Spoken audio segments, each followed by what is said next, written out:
Today, we're going to go over how to make a measuring tape personalized, which is also a great gift for Father's Day, for birthdays, for the builder in your life, the teacher in your life, or anyone else. So let me show you how to do this.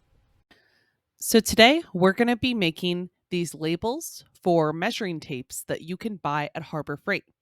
What this does is this increases the value significantly. People find these great because they seem much more personal, which makes it a great gift option. So what I did here is I actually bought this design from Etsy. If you're short on time, you can buy your own designs on Etsy. If you have a little bit more time, and especially if you want to make it more personal, so for example, if you wanted to include handwriting, if you wanted to include a personal message, anything like that, it's very easy to do your own.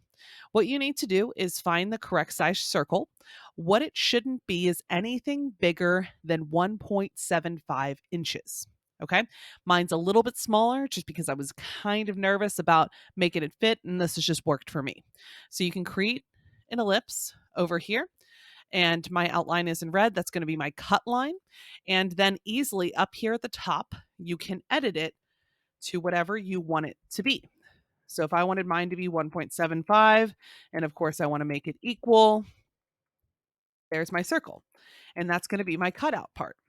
And then again, easily, you can add whatever text you want.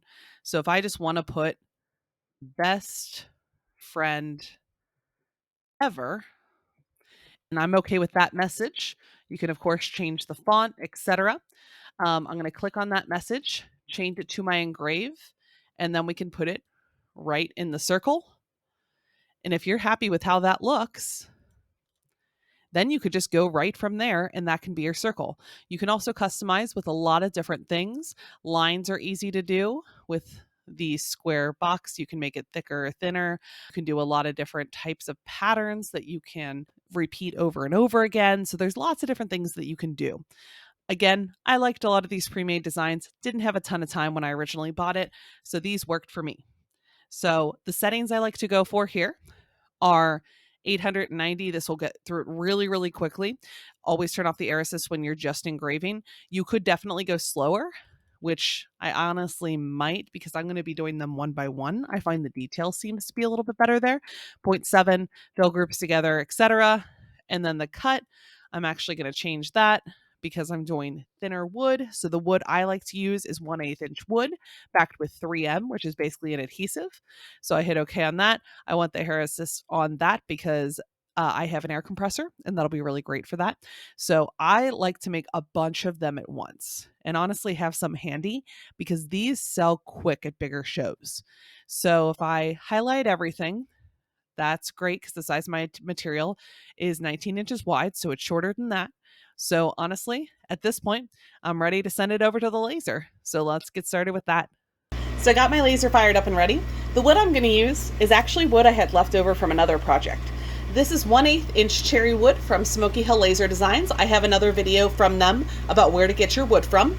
This is perfect because I already have the 3M backing. 3M backing, if you're not sure what it is, it basically makes anything that you engrave into an adhesible sticker. And so basically this will turn it into stickers. So when the little circles come out, I can just peel off this 3M backing, like with some of these, and then it makes it into an adhesive. So it makes it into a sticky material, which is really great and convenient. You can also add a touch of glue if you're nervous this will come off, but most of the time this works great for a lot of your projects. So we're going to set it inside the laser.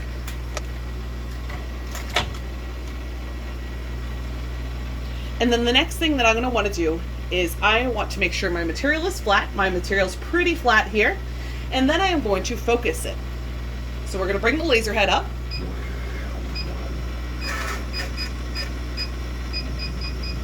Now, if you watch my other videos, a lot of people have an autofocus pin right here. I took mine off because it kept getting bent. So what I need to do is I need to manually focus it. So I want to be at 8.5 since I am doing a cut. This is what I use to manually focus. Something else that I do to put down my wood to make it easier are these giant magnets. I got these from Harbor Freight, which is the same place you can get the measuring tapes.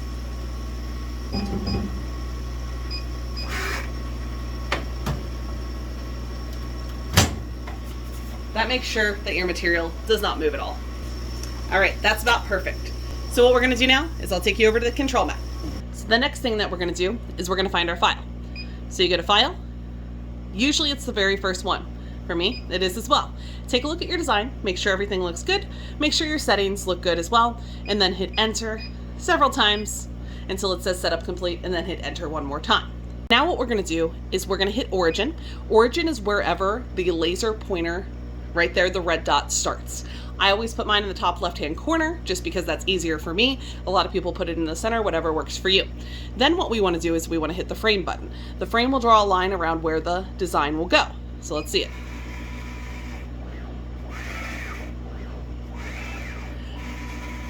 Honestly, that is perfect for me. That goes exactly within the dimensions I wanted. And a lot of you guys might be wondering, I don't have any masking on this. I have already pre-coated this in lacquer, so it'll make it really easy just to wipe the design clean after it's already engraved. So I'll show you guys that in a second. So let's get to engraving. All right, so my fan is on, my air compressor is starting to go, so that'll be good for the cuts. So let me go ahead and get this started. And you guys can see, real time, this is engraving each individual one.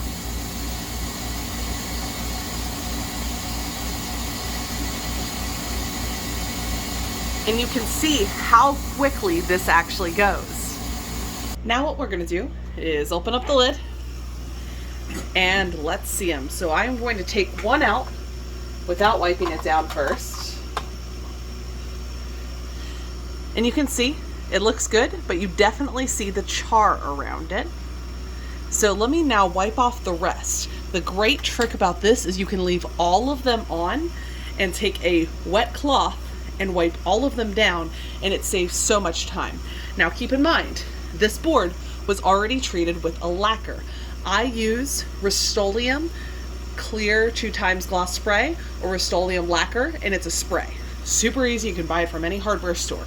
So let me wipe these down and I'll show you what they look like. Super easy, super quick. This will dry, but you can see the difference here with the lack of char. A lot smoother look, a lot cleaner look than this one. And this is awesome. Now we have the 3M on the back, and this will be easy to put right on the measuring tape. So let's go over to it. So this is the measuring tape that I like to use. It is the 25-foot one, and you can find them at Harbor Freight. They're anywhere from $1.99 to $4.99 depending on the sale, but even with $4.99 you could still make a good profit.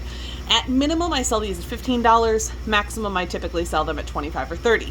But you can see after you remove the sticker, there's a giant hole that is perfect for one of our little pieces. So what you'll do is super simple. Now all we're gonna do here is we're gonna remove this 3M backing. Pretty easy, comes off just like a sticker. Now this part is adhesive and sticky to the touch. You wanna flip it over, make sure it is aligned the way you want, and we're actually gonna put it right in the middle of this. Then you wanna apply some pressure. And there we go. Awesome, beautiful, and now worth so much more money. Now I would actually recommend making it a little bit bigger. Remember mine was 1.6 or 1.63. I think yours can definitely stand to be a little bit bigger, but I had a hard time with a few different measuring tapes, so I chose that size, and I still think that it looks great and very functional as a measuring tape.